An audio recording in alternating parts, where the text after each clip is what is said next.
اور हुजूर ज़हरा बशर से हट के पैगंबरों के सलाम भी हैं कि इसके साए में पलने वाले हुसैन जैसे इमाम भी हैं। सुभान अल्लाह। मैं क्या जिक्र करूं उस बीबी का कि जिसको परवरदिगार आलम के नबी, वो नबी जो वमा यंतिकु अनिल हवा की मंजिल पर फाइज है, जिनके लिए अल्लाह ने कुरान में कहा कि ये मुस्तफ़ा कलाम नहीं करते, वही के बगैर बात नहीं करते, जिसके चुप रहने का नाम किताब और जिसके बोलने का नाम कुरान हो, उसे हमारी शरीयत में मोहम्मद मुस्तफ़ा कहते हैं। वो हस्ती जिस बीबी को कह फातिमा तो बज़अतु मिन्नी, फातिमा मेरा टुकड़ा है, मेरे जिगर का टुकड़ा है। बीबी को कहते थे कुर्रत आइनी रसूल, रसूल अल्लाह की आंखों की ठंडक है वो बीबी, कि जब हम बीबी को देखते हैं तो रसूल अल्लाह खड़े हो जाते थे। जब बीबी, जब कभी भी, ये नहीं कि जब बड़ी हो गई, जब कभी भी, बचपने से लेकर जब तक बड़ी हो गई, जब कभी भी रसूल अल्लाह के पास तशरीफ लाती थी, रसूल अल्लाह अपनी जगह को छोड़कर खड़े हो जाते थे। न सिर्फ खड़े हो जाते थे बल्कि आगे बढ़कर आपका इस्तकबाल करते थे और अपनी जगह छोड़कर बीबी को अपनी जगह पर तशरीफ फरमा कर दिया करते थे। ये बेटी की ताजीम नहीं थी।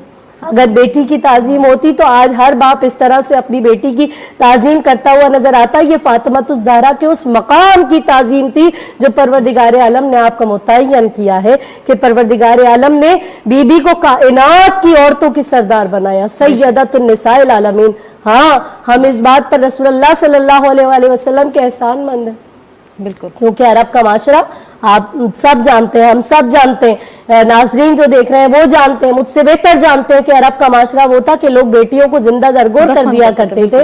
और एक बेटी है वो बाप की गोद में है, बाप एक गड्ढा खोद रहा है और वो रेत उड़कर उसकी दाढ़ी पर लग रही है, बच्ची उसको साफ कर रही है। उसे नहीं पता कि अभी ये मुझे इसी में दफन कर देगा, लेकिन वो दफन कर दिया करते थे। ये रसूल अल्लाह सल्लल्लाहु अलैहि वसल्लम ने कायनात में सुन्नत को जारी किया कि बेटी बाप के लिए रहमत होती है। आज किसी भी मजहब का शख्स हो, किसी भी मसलक से ताल्लुक रखने वाला शख्स हो, उसकी जितनी भी औलाद हो, आप किसी मर्द से सवाल कीजिए, आप जाहिर है कि मिलना जुलना आपका लोगों से रहता है, बातचीत रहती है, आप सवाल करें तो आपको 70% मर्द यही कहेंगे कि मैं अपने बेटों से ज्यादा अपनी बेटी से मोहब्बत करता हूँ, क्योंकि बेटी बाप के लिए रहमत होती है और रहमत का कोई हिसाब नहीं होता, नेमत का हिसाब होता है। तो बेटी, रसूल अल्लाह ने ये कायनात को बताया कि औरत का क्या तो अहले बैत वो घराना है कि इनकी सखावत को भी परवरदिगार आलम जब देखता है तो इनके लिए खुदा आयत पे आयतें नाजिल करता हुआ नजर आ रहा है।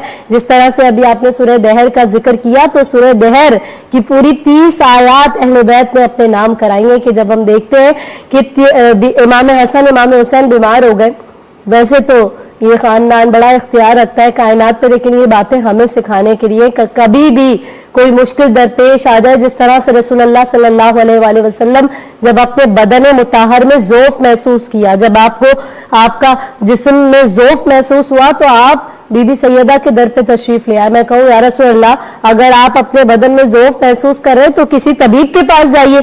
रसूलल्लाह कहेंगे नहीं, तुम्हें नुस्खा दे रहा हूँ कि कभी भी कोई मुश्किल दरपेश आए तो शिफा खाना ज़हरा पे तशरीफ ले आओ और आकर इससे मदद तलब करो। ये वो बीबी है जिनसे इम्मा भी मदद तलब करते हुए नजर आए। इमाम मोहम्मद बाकर अलैहिस्सलाम जो खुद बाकरुल उलूम है, इल्म की बुनियाद रखने वाले, बाकर कहते हैं इल्म के समंदर में जाकर सीपियां लाकर वापस आकर मार्फत की खैरात बांटने वाले को बाकर कहते हैं, इल्म की मोती बांटने वाले को बाकर कहते हैं, जो खुद हुज्जत खुदा है। जब बुखार की हालत में है, सर पे गीले पानी का कपड़ा रखा हुआ और विर्द कर रहे हैं या ज़हरा या ज़हरा या ज़हरा, अपनी दादी से मदद तलब कर रहे हैं। इमाम मोहम्मद तकी जो जवाद है खुद, वो अपनी दादी से मदद तलब करते हुए नजर आ रहे हैं। तो ये वो बीबी है जब परवरदिगार इनकी सखावत को भी देख रहा है कि जब इमाम हसन इमाम हुसैन बीमार हो गए तो ये दुनिया को बताने के लिए कि जब बीमार हो जाओ, कोई तकलीफ हो जाए तो अपने अल्लाह से ऐसे लो लगाओ और जो कुछ है, जो कुछ भी है, ये नहीं कि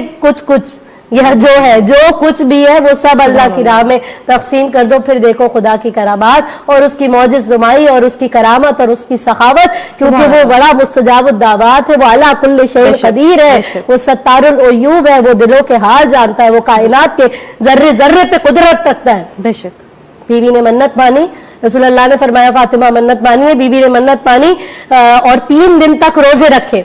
अब जब पहले दिन रोजा रखा, इमाम हसन, इमाम हुसैन, मौलाए कायनात, रसूल अल्लाह, बीबी, आप सब ने रोजा रखा। और हजरत फिजा जो आपकी कनीज है, मैं खुद को इस काबिल नहीं समझती कि मैं बीबी फिजा को कनीज कहूँ। आप बीबी फिजा का बहुत बड़ा मकाम है। मुझे तो कायनात में कोई मस्तूर बीबी फिजा की इज्जत के बराबर नजर नहीं आई, जिनको हुसैन माँ कहते हो, हसन अम्मा कहते हो। इतना बड़ा मकाम कायनात पे किसी और का होगा कि जो बीबी के साथ साथ उनके घर में रही, बीबी के चेहरा चेहरा अकबर से फातिमा की जियारत किया करती थी। क्या शर्फ है, क्या मकाम है कि हबश की जो है वो बादशाह छोड़कर आप बीबी की नौकरी में, किसी ने कहा था फिजा तुम ये बादशाह छोड़कर ये इस घर में कहाँ आ गई हो, अरब की गरम गरम हवा यहाँ पे चलती है। कहा तुम्हें नहीं पता, ये मेरे लिए जन्नत से कम नहीं है, ये मेरे फातिमा की कनीजी, ये घर मेरे लिए जन्नत की डेवड़ी से कम नहीं है। तो जिसके घर की कनीज ऐसी है कि बीबी फिजा 20 साल तक जो कुरान की जुबान में बात करती रहे,